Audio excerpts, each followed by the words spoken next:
टुनटुनी चिड़िया बहुत खुश थी। उसकी दुकान के स्पेशल रसगुल्ले दूर दूर तक मशहूर थे। दुकान पर सुबह से शाम तक पक्षियों की भीड़ लगी रहती थी, इसलिए टुनटुनी चिड़िया बहुत खुश थी। उसकी दुकान के सामने ही कालू कौवे की स्पेशल रसगुल्ले की भी दुकान थी, मगर उसकी दुकान की तरफ बहुत कम पक्षी ही जाते थे। एक दिन कालू कौवा अपनी भांजी पिंकी चिड़िया से कहता है, रस निचोड़ के भांजी, उस टुनटुनी की दुकान की तरफ तो देख, ग्राहकों का तो तांता लगा है, तांता।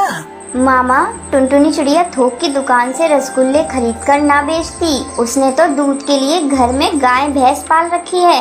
अच्छा, रस निचोड़ के तो ये सब घर के दूध से बने रसगुल्लों का कमाल है।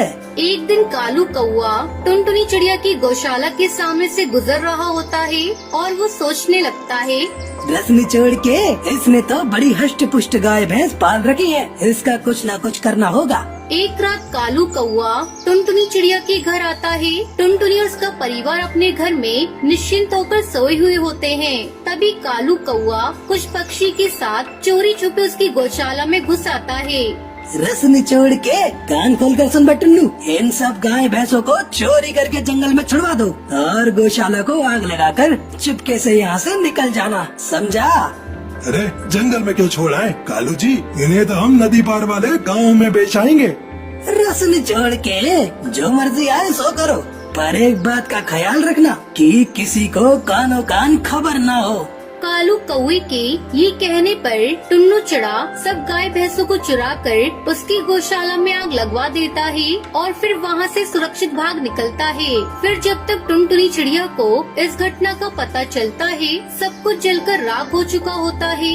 ना जाने किसने दुश्मनी निकाली है, मेरा जमा जमाया धंधा पल भर में चौपट कर दिया।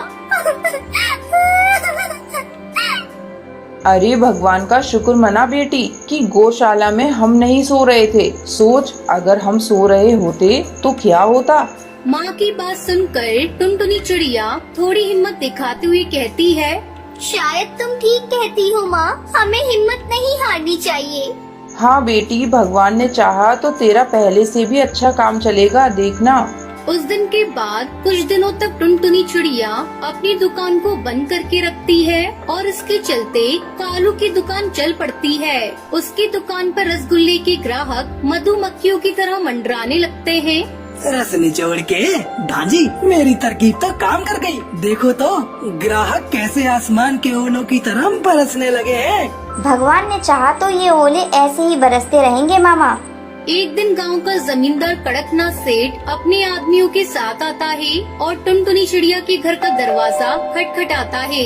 अरे कोई है? टुनटुनी, ओ टुनटुनी, अरे दरवाजा तो खोलो। टुनटुनी चिड़िया दरवाजा खोलती है तो जमींदार कड़कनाथ सेठ खुश होते हुए कहता है, तेरे लिए खुशखबरी है, सुनेगी तो खुशी के मारे पागल हो जाएगी। ऐसी क्या खुशखबरी है जमींदार जी? 10 दिन बाद मेरी बेटी की शादी है और उसमें रसगुल्ले बनाने का काम तुझे करना है, समझी? पूरे 500 किलो रसगुल्ले बनाने हैं।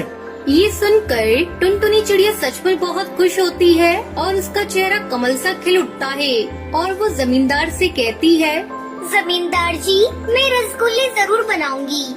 हाँ तो ये 10,000 एडवांस पकड़, बाकी शादी वाले दिन मिल जाएंगे। पर इस बात का ख्याल रखना कि रसगुल्ला खराब हुआ तो मुझसे बुरा कोई नहीं होगा। हाँ जी जमींदार जी। कालू कौवे को जब इस बात का पता चलता है तो उसके तन बदन में आग लग जाती है। वो भागते भागते पिंकी चिड़िया के पास आता है। रस निचोड़ के भांजी, तेरी इज्जत का तो फालूदा निकल गया, फालूदा। पिंकी की इज्जत का फालूदा निकालने वाला कौन पैदा हो गया?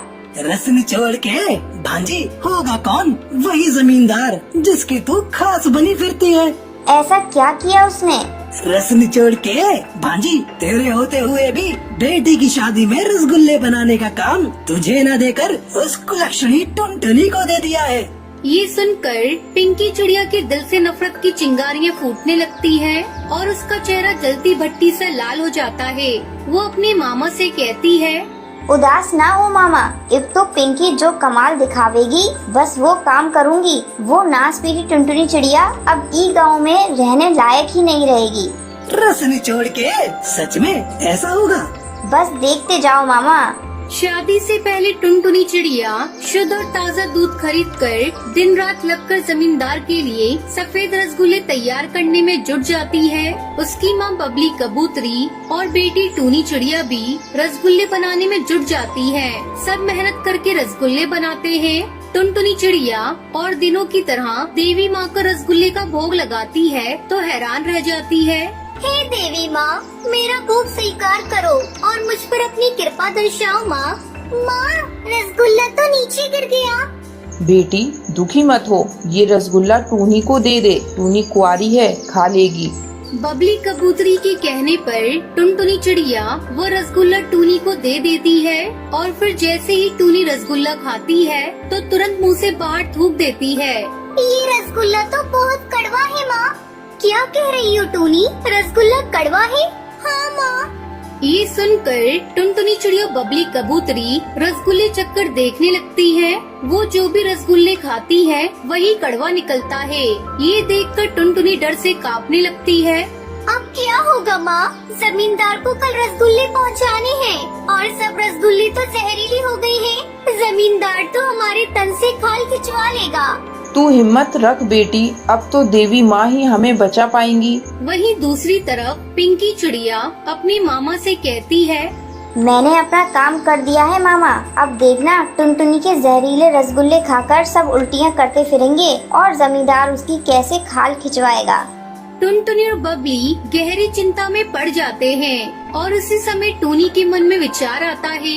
वो एक रसगुल्ला उठाकर बगीचे में जाकर उसे मिट्टी में दबाते हुए कहती है, हे देवी माँ, मैं इस रसगुल्ले को जमीन में दबा रही हूँ। तुम कल सुबह तक इसे रसगुल्ले का पेड़ बना देना, जरूर बना देना देवी माँ, नहीं तो जमींदार हमें बहुत मारेगा। ये कहकर टूनी चिड़िया वापस आ जाती है और फिर जैसे ही रात होती है वो रसगुल्ला सचमुच पौधा बनकर उगने लगता है और देखते ही देखते बड़ा पेड़ बन जाता है। उसमें सफेद सफेद रसगुल्ले लग जाते हैं। सुबह जैसे ही टूनी उठकर बगीचे में जाती है, रसगुल्ले का पेड़ देखकर हैरान रह जाती है और वो पेड़ से एक रसगुल्ला तोड़कर अपनी माँ के पास आकर कहती है, माँ, रसगुल्ले मिल गए। रसगुल्ले का पेड़ देखकर टुनटुनी और बबली बहुत खुश हो जाती है। इस तरह रसगुल्ले के पेड़ से जमींदार को रसगुल्ले मिल जाते हैं और वो रसगुल्ले सबको बहुत पसंद आते हैं। उस दिन के बाद से टुनटुनी उसी पेड़ के रसगुल्ले अपनी दुकान में भी बेचने लग जाती है और उसकी दुकान फिर से चल निकलती है। वहीं कालू कौई की दुकान पर ताला पड़ जाता है और वो गांव छोड़कर चले जाते हैं। तो ये थी आज की कहानी। वीडियो अच्छी लगी हो तो इस वीडियो को लाइक और शेयर करना ना भूलें।